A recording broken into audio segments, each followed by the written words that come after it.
RBI that is reserve bank of India called bankers of bank, इन्होंने cyber fraud से related एक कुछ update दिया है, कुछ प्रपोजल दिया है कि क्यों ना हम कुछ चेंजेस कर दे।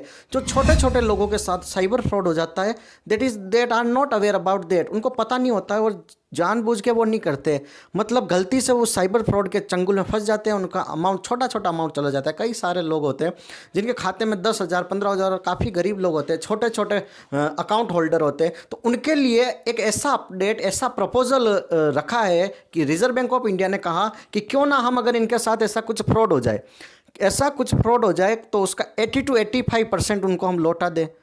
और ज़्यादा से ज़्यादा 25,000 की इन्होंने लिमिट डिसाइड कर दी। समझना इस चीज़ को कि मान लो किसी एक्स पर्सन, नाम है दैट इज़ रामू, रामू के साथ 20,000 का साइबर फ्रॉड हो गया या फिर यूपीआई स्कैम हो गया, what ever debit credit transaction हो गया, उसको पता भी नहीं था, he was not involve in that, जानबूझ के नहीं, मतलब किसी गलती से या फिर उसको पता ही नहीं था और उसके साथ कोई डिजिटली स्कैम हो गया, पैसा उठ गया, 20,000 रुपये चले गए। तो उस केस में 20,000 का 80 to 85% हम मान के चलते हैं कि 16 से 17,000 रुपये उसको फिर से वो बैंक लौटा देगा। अगर वो कंप्लेन उसी टाइम जैसे ही फ्रॉड होता है उसके बाद बैंक को रिपोर्ट कर दे, साइबर कंप्लेन लिखवा दे, तो उनको तो आरबीआई चाह रहा है कि बैंकों की लाइबिलिटी बनती है कि भाई उसको 16-17,000 80 to 85% उसका अमाउंट लौटा दे।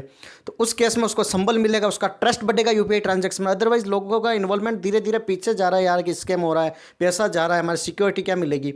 एक और एग्जाम्पल देखना कि एक्स पर्सन का मान लो 40,000 रुपीज़ का स्कैम हो गया, मोहन का। अब 40,000 का स्कैम हो गया तो फटाक से वो उसका इन्वॉल्वमेंट नहीं था, गलती थी, साइबर फ्रॉड, मतलब इनका सिक्योरिटी इश्यू था, बैंकों की तरफ से ज़्यादा सिक्योरिटी प्रोवाइड नहीं कराई गई, वो उस चूक का फायदा उठा के स्कैम हो गया और 40,000 रुपये उसके अकाउंट में चले गए, उसने कंप्लेन भी कर दी।